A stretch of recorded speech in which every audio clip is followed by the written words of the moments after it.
kulanti wacan oo wanaagsan dhammaan asxaabta qiimaha badan ee ku xidhan halkan xarunta daraasaadka Soomaalida iyo dhammaan dunida kale ee Galbeed Show. waxaan idin leenahay soo dhawaada. maanta waxaan idin wadaagi doonaa qodob aad u muhiim ah oo ku saabsan qaxootiga adduunka, gaar ahaan qaxootiga Soomaalida. su'aal baynu istul taagi doonaa odhanaysa qaxootigu culays intee leeg buu ku hayaa wadamada reer galbeedka. sidaas leeg qaxootigu culays intee leeg buu ku hayaa wadamada reer galbeedka, mise waaba iyaga kuwa loo baahan yahay? su-aashaasi baan doonayaa inaan isdul taagno. inta aynaan gudagelin waxaan doonayaa inaan sawir guud ka bixino siday hadda wax u jiraan caalamka iyo qaxootiga dunidu siduu hadda u yaala. haddaynu dib u milicsano 2023 iyo sanadkan 2024 aynu ku jirnaba, waxaynu ogsoonnahay in dunida hadda reer galbeedka qaxootiga qaabilaya ay u badan yihiin inay isugu soo biishubtaan ama usoo badasheen ama aad badasheen wadamadii ay qaxooti ahaan u tegi jireen amaba magangelyo ay weydiisan jireen reer Yurub, iyaga oo usoo bedelanaya wadamada America iyo Canada.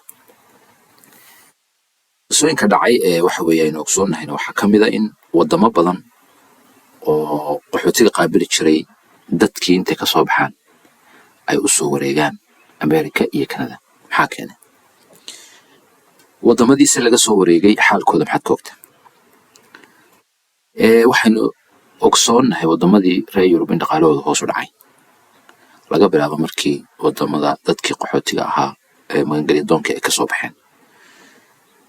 waxa kale oo aynu ogsoonnahay dadkeena xogaha aynu ka maqlayna dadka soo maray wadamada reer Yurub amaba Afrika ka yimaadaan amaba isla Yurub ka soo baxaan.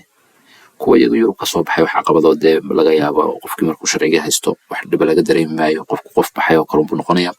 laakiin waxa la dareemi karaa qofku intuu Afrika ka soo baxay, Yurub soo maray, Yurub intuu soo maray soo raba inuu soo dhaafo America iyo Canada soo galo. kaasoo kale tusaale cad baynu qaadan karaynaa. waxaynu ogsoonnahay dadkii soo maray Yurub in lala bariyay sharciga oo la lahaa sharcigana hore lagu siinaya, waqtigii sharciga waa la soo dhaweeyay, wadankan soo deg, ka shaqayso, iska dhiib, oo ay diidanayeen ka soo baxayeen. halkaa waxyaabo badan ayaan ka ogaan karaynaa oo aynu daraasadeennan ku dul istaagi doono.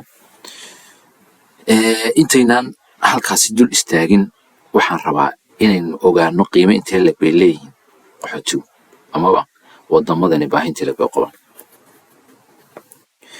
waxaynu ogsoonnahay qaxootigu wuxuu gacan ka geysan karaa dhaqaalaha iyo dhaqanka wadamada lagu qaabilo. haddaynu dib u noqono 2019 qaxootiga ku nool wadanka Mareykanka waxa ay soo geliyeen wadanka dhaqaalahaas oo lagu qiyaaso 93.6 bilyan dakhliga qoyska ama dakhliga loo yaqaano household income, oo ay ku jirto 25 bilyan oo cashuura. cashuurta haddii aad ka goysana waxay noqotaa ilaa 68.6 bilyan ay wadanka geliyeen baa la odhan karaa. intii u dhexaysay 2005 ilaa 2019 qaxootigu waxay soo geliyeen 123.8 bilyan dowladda Mareykanka. dhaqaalahaas waa dhaqaale ballaaran, heer federaal iyo heer gobol labadaba. qaxootigu waxay sidoo kale noqon karaan hanti qiimo leh dalkooda cusub ee ay yimaadeen ama u soo magangelyo doonteen, iyaga oo keenaya khibrado, xirfado, fikrado iyo sidoo kale dhaqano kala duwan oo dalkan xadaaradiisa kobcin kara. haddaba haddii aynu dib u eegno sidee loo rabaa haddana loo necbiya, su-aashaas ayaa rabaa inaan ka jawaabno. dadku waxay isweydiinayaan sidee dadkani ugu baahan yihiin dhaqaalaha intan leeg iyo waxaan la soo gelinayo waxa weeyaan haddana loo rabaa. su-aasha intaan ka jawaabin waxaan doonayaa sii wadato hore. qaxootigu sidoo kale waxay kobciyeen, markaan daraasado hore yar eegno, waxay kobcin karaan dhaqanka deegaanka. daraasado uu sameeyey machad caalamiya oo international oo wadankan ku yaala America, St. Louis baa magaciisa la yidhaahdaa. waxa uu sheegayaa in qaxootigu gacan ka geystaan hagaajinta isfahamka dhaqamada kala duwan, ka caawinta dadka maxalliga ah inay qiimeeyaan kala duwanaanta dhaqanka oo ay arkaan qiyamka iyo caqiidooyinka la wadaago ee dhaqamada kala duwan. waxaad arkaysaa waddamadan ku arkaysaa inay joogaan adduunyo kala duwan oo Hindi leh, oo Bakistaan leh, oo Bangladesh leh, oo diimo kala duwan leh, oo kiisaqisamkii ku jiraan, oo diimihii kristanka ku jiraan, oo diimihii buddhistkii ku jiraan, oo muslimkii ku jiro. waxay fahmayaan in waxanoo xadaaradoo isku imanaysaa ay waddankii ka dhigayso waddan horumarsan. haddaba waxaan rabnaa inaan ka jawaabno su-aasha ah, sidee dadkan loo rabaa haddana loo necbiyo? waxaynu ogsoonnahay in marmarka qaar waxaad soconaysaa waddamadu markay ka cabanayaan qaxootiga inay iska tahay riwaayad loo jilayo oo si dadkani u xiiseeyaan. waayo haddii lagu dhaho waddankii soo gal waxa laga yaabaa inaad kaba cararto, laakiin haddii lagu dhaho hanoo soo gelin dadku waxaad moodaa waxaa loo diiday inay jecel yihiin. marka waddamadii waanay ka cabanayaan. waxaanu arkaynaa daraasadaha la sameeyey internationally in dhaqaale iyo investment ballaaran ay soo geliyaan waddamadooda qaxootigu. su-aashaa jawaabteedu waxay noqonaysaa, sidee loo rabaa dadkan haddana loo necbiyo? waa su-aal aad u muhiima weeye. dadkan waxaa loo rabaa, horta waynagaa ka soo hadalnay oo dhaqaale xaddaafa ayay waddamada ay joogan geliyaan. waayo qofkii waayo waddamada aynu joogno cashuuruhu ma adka, laakiin halkan cashuur baa aad u xoogan. qof kasta oo yimaadaana waddanka cashuur buu kusoo kordhaya.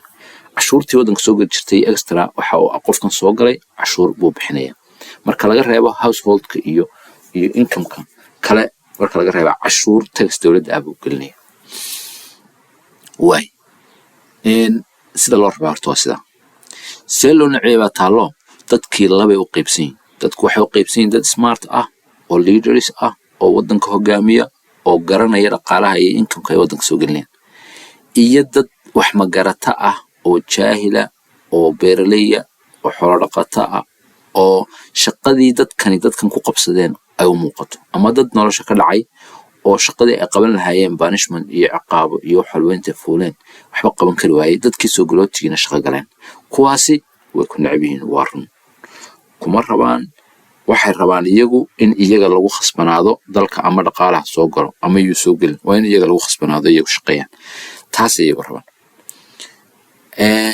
dadkan smart leaderskiina de waxa weeye waxay ogyihiin dalkan inaanu dad usoo dhalanaya oo maanta la odhan karo birth rateka waddanku aad buu u hooseeyaa. maba dhalaan hadday doonaan ma rabaan inay ilma dhalaan. hadday doonaan waaba dee dadkii kale geygii iyo wixii kale JPLT oo waxa weeyaan la dhiirigeliyey maanta oo inaan awlaadba la dhalin ay xadaaradu haystaan. xadaaradnimada halkaa mar haddii gaadheen dee dhalma ma jirto. iminka waddamada China oo kale wax dad uga baahan yahay ma jiro, waayo isagaa bulshadiisii dee wax way isdhashaa oo badan. waddamada carabta oo kale waa dad muslimiina, waxay u badan yihiin inay iyagu dhalaan awlaad badan oo dee faamilkiiba 9 qof 10 qof ayuu dee ama 8 qof faamiliga ugu yar 5 weeye. marka ratekii birth ratekiina waa yar yahay oo dadkii bulsho badan oo waxa weeyaan ku filaata shaqooyinka waddanka yaala ma laha. marka waa in la helaa dad human resource ah oo shaqayn kara, oo shaqo hoosaadka qaban kara, oo shaqada dhexe qaban kara, oo iyagu maamulaan, oo isteerinka u hayaan, cashuurtana ka gurtaan, dakhligana waddanka soo geliya, gacanna iskaga hayaan. waayo waxay ogyihiin dowladahoodii bay ku kalsoon yihiin, awooddoodii ciidan bay ku kalsoon yihiin, ruulkii waddanka iyo shuruucdii kala dambeyntii bay ku kalsoon yihiin. marka waxay ogyihiin ka imanaya inay ka adag yihiin inay iska xajiyaan xumaantiisa, wanaagiisa iyo midhihiisana ay cunaan oo waddanka ay dakhligiisa geliyaan. waxaan filayaa in taasi si fiican aynu uga boganay sidee loo rabaa ee haddana loo necab yahay. halkan aad nagala socotaan waa xarunta daraasaadka ee Galbeed Show. inta aynu barnaamijkan oo kale ku kulmaynana nabadgelyo.